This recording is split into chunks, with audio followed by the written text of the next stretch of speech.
Zhuangzi was an ancient Taoist philosopher who believed that life doesn't have to feel so serious. While many other thinkers talked about rules, duties, and how people should behave, Zhuangzi focused on enjoying life as it is. He shared funny and imaginative stories, like a fish turning into a bird or dreaming he was a butterfly. At first, they might seem like simple tales, but his point was clear. When we stop taking life too seriously, we feel lighter and more at peace. But for Zhuangzi, being playful didn't mean avoiding what needs to be done. It meant living without the constant pressure, fear, or need to compete with others. When we stop trying to force things and just go with the flow, life becomes easier. What once felt difficult can start to feel natural and even enjoyable. Today, many of us forget this. We keep pushing ourselves to be productive, to prove our worth, and to stay ahead. In the process, we lose our sense of joy. Zhuangzi reminds us that it's okay to slow down, to take things as they come, and to relax a little. So in this video, we're going to look at 7 simple ways to live a joyful life no matter what, based on the philosophy of Zhuangzi. Number 1. Laugh at life's contradictions. Zhuangzi says, "Those who run from what is within them are like those who try to flee their own shadow. The more they run, the closer it follows." Zhuangzi often used humor to help us notice how easily we trap ourselves in our own minds. One of his stories tells of a man who was terrified of his shadow and the sound of his footsteps. Convinced they were chasing him, he began to run. But the faster he ran, the louder the footsteps became, and the shadow stayed right by his side. In the end, he collapsed from exhaustion, never realizing that if he'd simply stopped, both the footsteps and the shadow would have rested with him. Now, at first, this story sounds totally absurd. Who would be afraid of their own shadow? But that's exactly Zhuangzi's point. Much of what troubles us is no more real than that man's fear. We run from worries, doubts, and judgments in just the same way, and the more we resist them, the bigger they appear. Life is full of such contradictions. We work harder and harder to find rest. We chase success to feel secure, yet the more we achieve, the more insecure we often feel. We try to control everything in the hope of creating peace, but end up creating stress. Sometimes the very effort to fix a problem is what makes it heavier. So Zhuangzi's response is not to push harder, but to laugh. When we see the absurdity in our own struggles, their grip loosens. Laughter doesn't mean ignoring life's challenges. It means lifting the weight we put on them. So sometimes just pausing and saying, "This is actually kind of funny," is enough to break the cycle. Humor frees us because it changes how we hold our experiences. The moment we laugh, even softly, we step outside the heaviness we've wrapped around ourselves. The situation may be the same, but our way of relating to it shifts. A burden turns into a story. We've all experienced this. Think of a time when you were frustrated, stuck in traffic, waiting in a long line, or beating yourself up over a mistake. In the moment, it felt unbearable. But later, when you laughed about it with a friend, the weight was gone. The event hadn't changed, but your perspective had. This is why Zhuangzi told stories that sounded absurd or strange. Absurdity wakes us up. It shows us that what we take so seriously may not be so serious after all.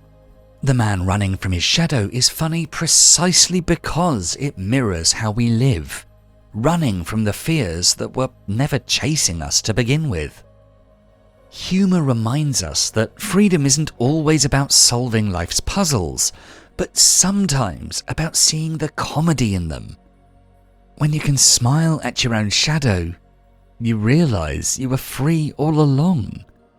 So the next time you find yourself stuck in a loop, checking your phone again and again for a reply, worrying about something beyond your reach, pause.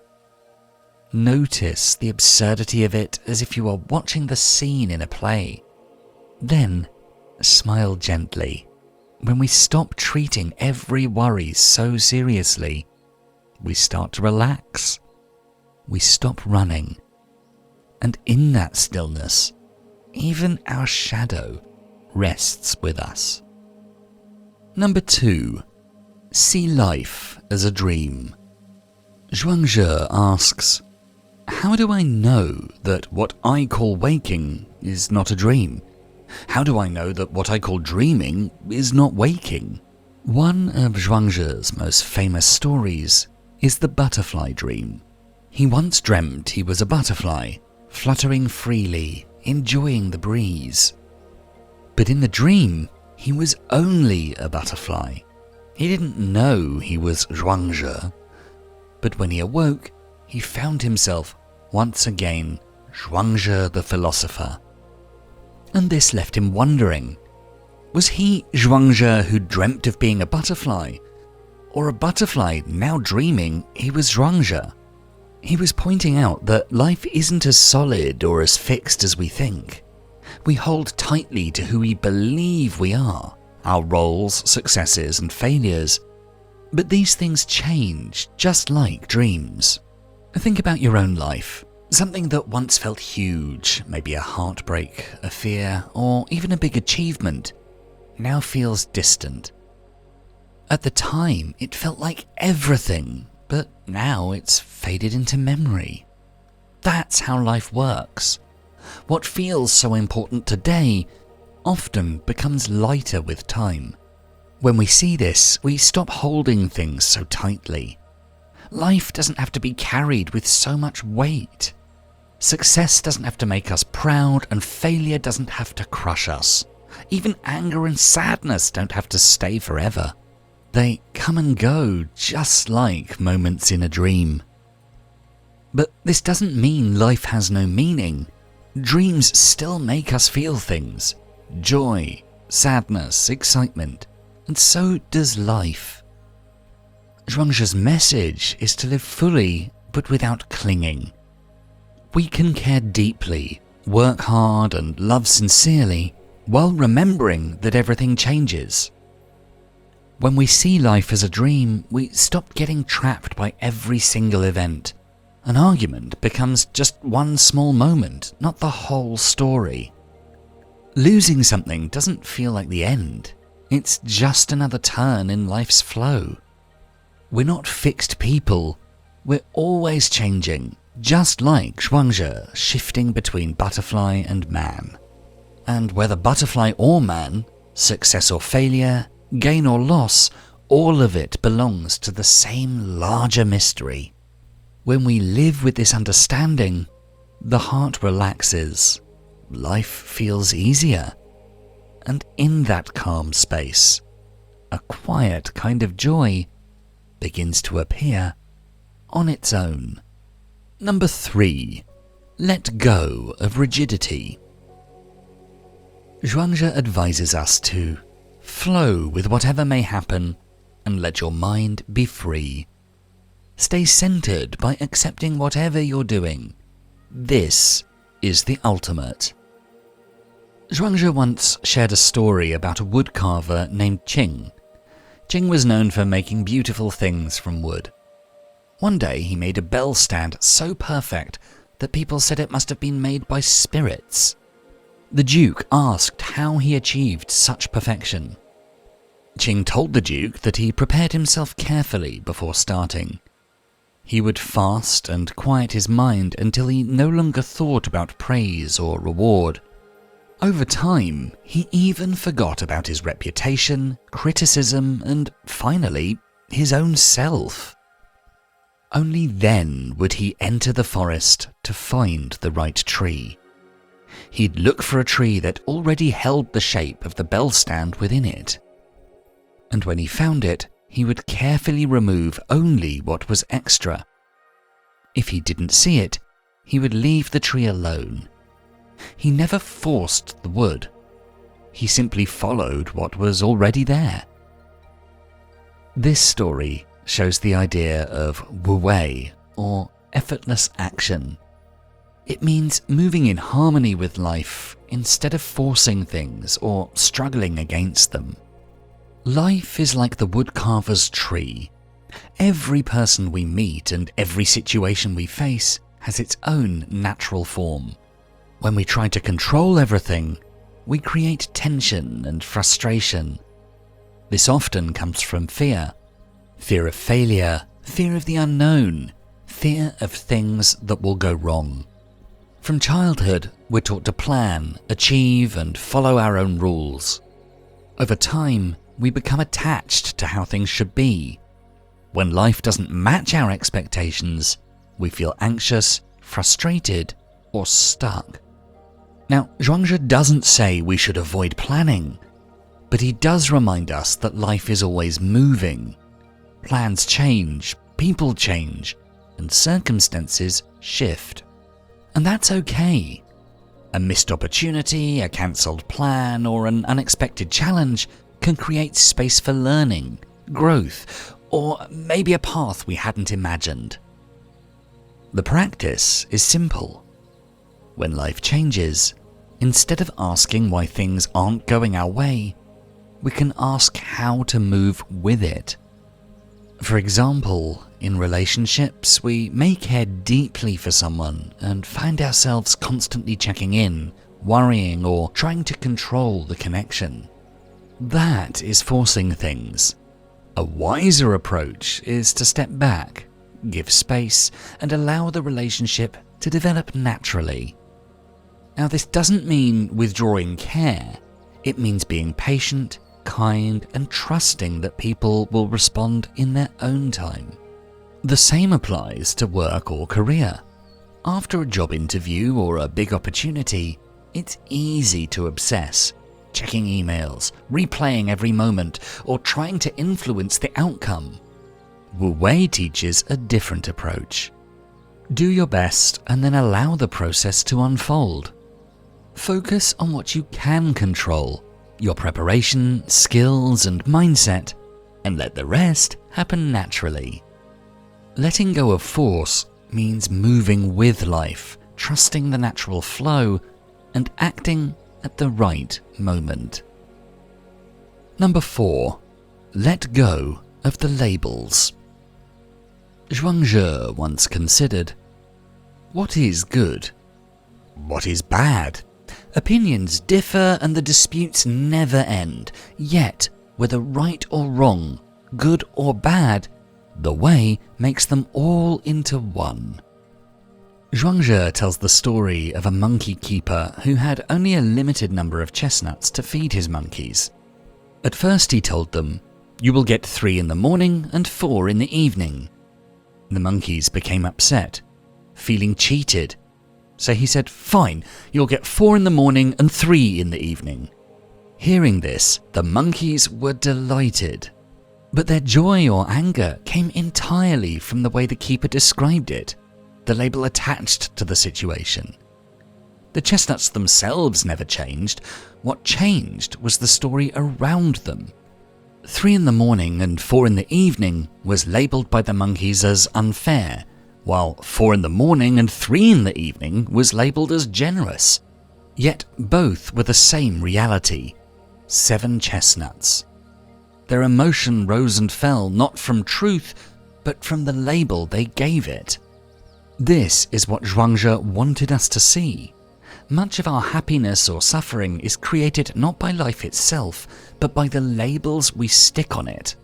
We say, this is success, that is failure, this is a blessing, that is a loss. Once the label is in place, we live inside it as if it were absolute truth. Imagine being called a failure just because you lost a job. That single word reduces your entire self to one event, when in reality you're much more than that. Or think about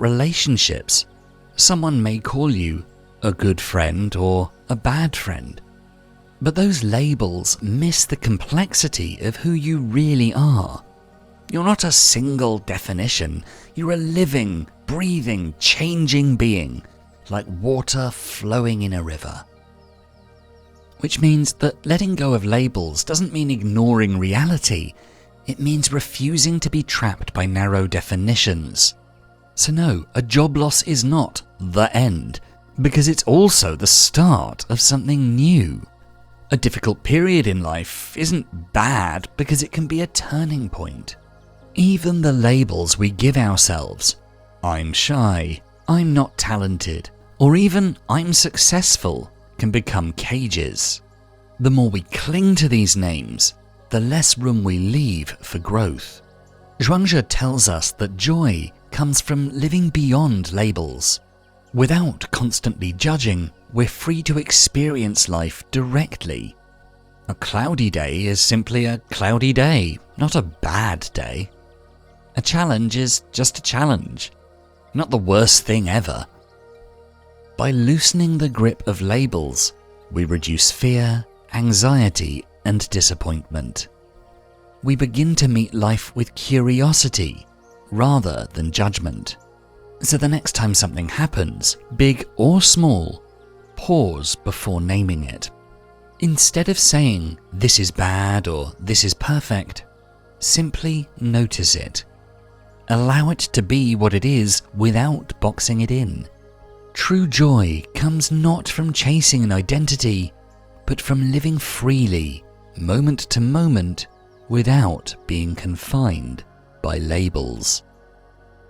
Number 5. Stop measuring yourself against others. Zhuangzi once wondered that everyone knows the usefulness of the useful, but no one knows the usefulness of the useless. Much of our restlessness comes from comparison. We measure ourselves against the people around us, how much they earn, how quickly they succeed, or how admired or respected they are. Without noticing, we step onto an invisible scale where our worth rises or falls depending on where we stand against others. Zhuangzi invites us to step off that scale altogether. He reminds us that each being has its own nature, its own way of unfolding. To compare constantly is to miss the ease of living our own path. He tells the story of two trees. One was tall and straight, admired by carpenters for its perfect timber. The other was crooked and gnarled, so twisted that no one thought it useful. At first glance, it seemed like the crooked tree had little value.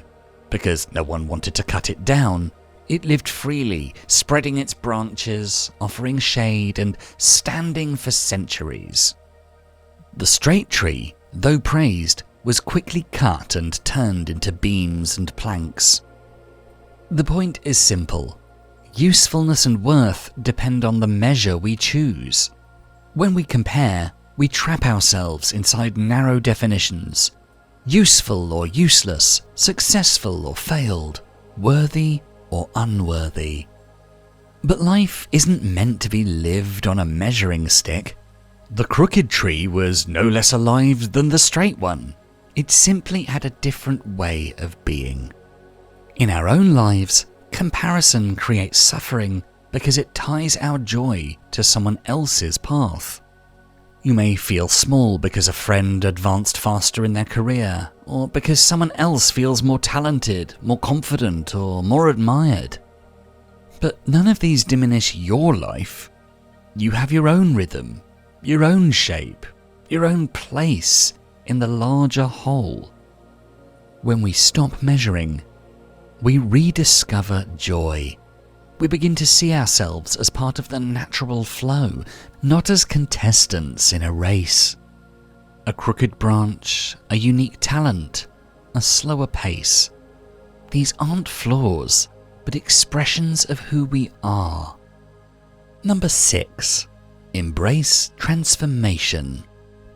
Zhuangzi once wrote that birth is not a beginning, death is not an end. Existence is a transformation.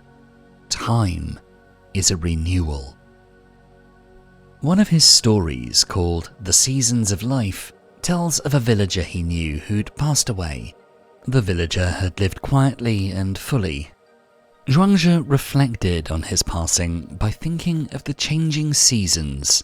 Just as spring turns to summer, summer turns to autumn, and autumn turns to winter, all living things move through the stages of life. Birth, growth, aging, and death are all part of the same natural cycle. Each stage has its own place and purpose, and none should be resisted.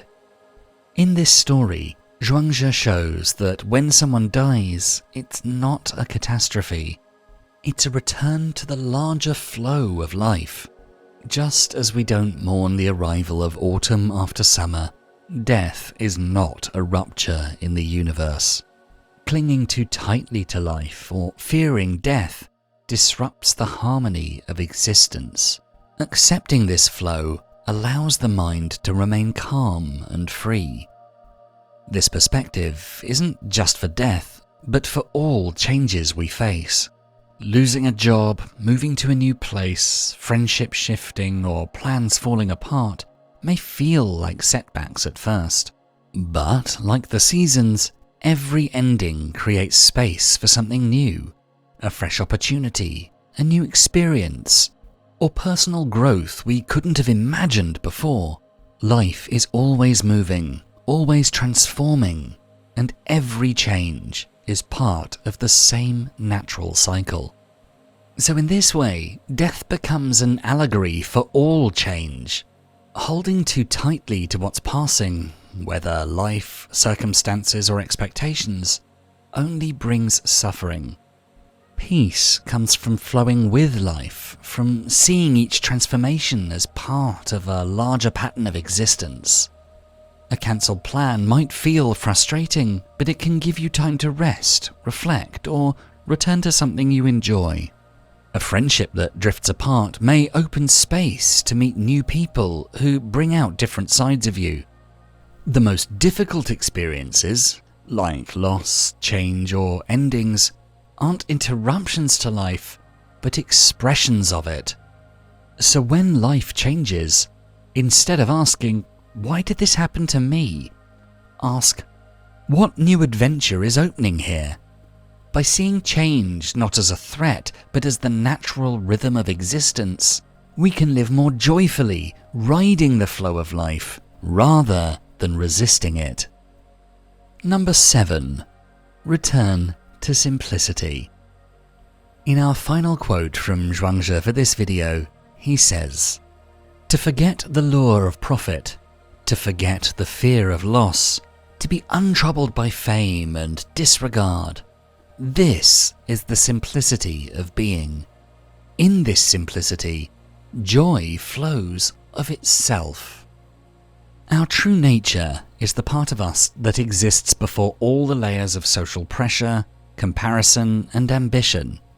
It's the simple awareness of being alive, the ability to breathe, to see, to feel, to move. When we live closer to this natural state, we don't measure ourselves by what we own or how others see us. We find contentment in just being, without the constant need to prove or add more.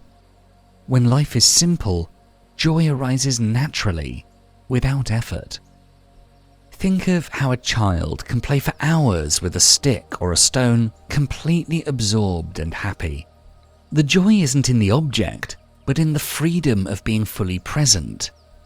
And as adults, we often lose this.